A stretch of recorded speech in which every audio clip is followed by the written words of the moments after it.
শহীদ হাদি ভাইয়ের জানাজার জন্য। তো বাড়িতে থাকতে মানে এক বিন্দু পরিমাণে ইচ্ছা হচ্ছিল না যে হাদি ভাইয়ের শেষ বিদায়টা যেন ঢাকাতে এসে ওনার জানাজার মাধ্যমে ওনার বিদায়টা যেন দিতে পারি। এই জন্য আমরা কষ্ট করে রাতে চলে আসছি, যেন কোনো ধরনের কষ্ট না হয়। তো আলহামদুলিল্লাহ আমরা রাতে চলে আসছি ইতিহাসে একটি সাক্ষী হওয়ার জন্য।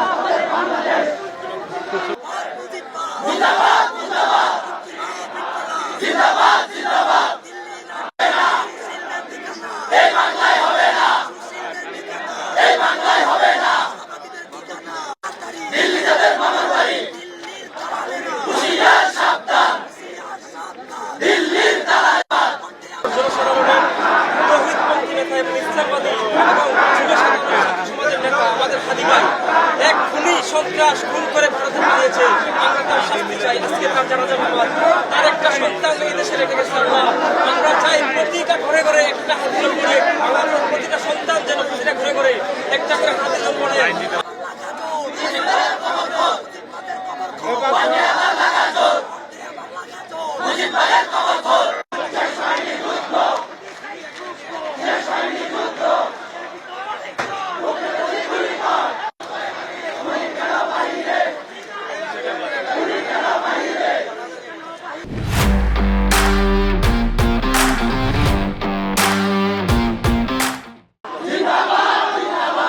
আমরা কিশোরগঞ্জ থেকে এসেছি।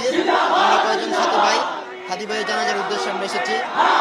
আমরা এই জাতির শ্রেষ্ঠ সন্তান, বীর বিপ্লবী, ভারতীয় আধিপত্যবাদী বিরোধী জনাব উসমান হাদি ভাই জানাজা শুরু করতে আমরা কিশোরগঞ্জ থেকে গতকাল রাতে রওনা দিয়েছি। আমরা সকালে ঢাকায় পৌঁছেছি।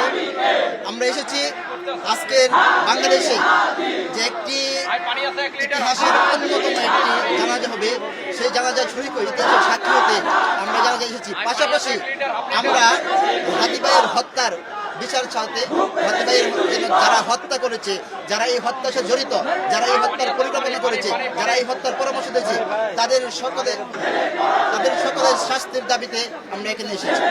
হাদি ভাই জানাজা দেওয়ার জন্য হাদি ভাইয়ের যে লড়াই সংগ্রাম ছিল তা ফ্যাসিবাদের বিরুদ্ধে লড়াই ছিল এবং ইনসাফের পক্ষে হাদি ভাই সারাটি জীবন লড়ে গিয়েছেন। আমরা যারা ইসলাম প্রেমিক তারা সকলেই কেউই আমরা জুলুমকে পছন্দ করি না।